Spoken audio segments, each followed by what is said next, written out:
1조 6천억 규모의 펀드 환매를 중단한 라임자산운용에게 이 대출을 해준 증권사들이 지금 자금 회수를 검토 중입니다. 운용사와 TRS, 즉 담보부 대출 계약을 맺은 증권사들은 다른 투자자들보다 먼저 자금을 회수할 수 있습니다. 일반 투자자들의 자금 회수 가능성과 규모가 영향을 받을 것으로 보입니다. 보도에 문지훈 기자입니다. 라임자산운용의 펀드 자금을 담보로 대출을 해준 증권사들의 대출금 우선 회수 여부를 두고 투자자를 비롯한 금융투자업계의 관심이 커지고 있습니다. 최근 라임자산운용은 지난해 10월 환매 중단을 선언한 3개 펀드 중 2개 펀드에 대한 3일 회계법인의 실사 결과를 발표했습니다. 실사 결과 이들 펀드의 손실률은 각각 35%에서 50%, 23%에서 42%로 추정됐습니다. 이들 펀드가 모펀드인 점을 감안하면 구체적인 손실률은 자펀드의 투자 자산 내역에 따라 달라질 수 있습니다.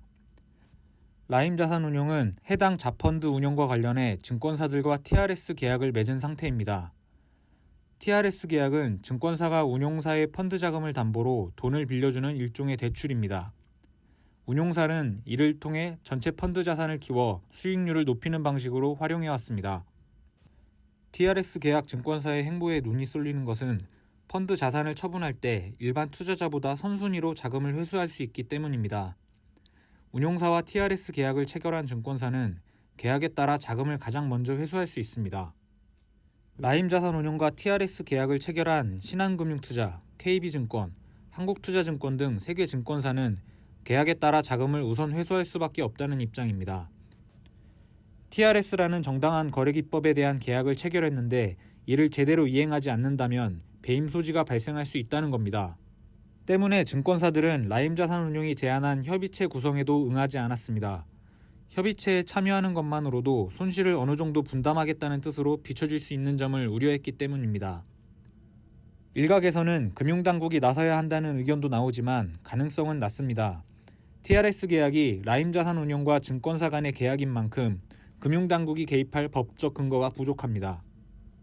업계에서는 오는 14일로 예정된 금융당국의 라임자산운용 펀드 실사 결과 발표에 따라 증권사들의 우선 회수 여부 논의에 속도가 붙을 것으로 예상하고 있습니다. 뉴스토마토 문지훈입니다.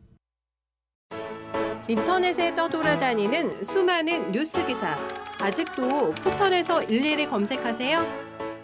이제 뉴스통에서 터치 한 번으로 손쉽게 확인하세요. 최근 내가 구독한 기사를 분석해 오늘의 기사를 추천하는 개인 맞춤형 AI 뉴스. 나만의 공간인 뉴스북에서 콘텐츠를 편집하고 이용자와도 활발한 소통이 가능합니다. 사진과 영상 자유롭게 이동하고 언론사 기자들이 실시간으로 업로드하는 동영상도 확인해보세요.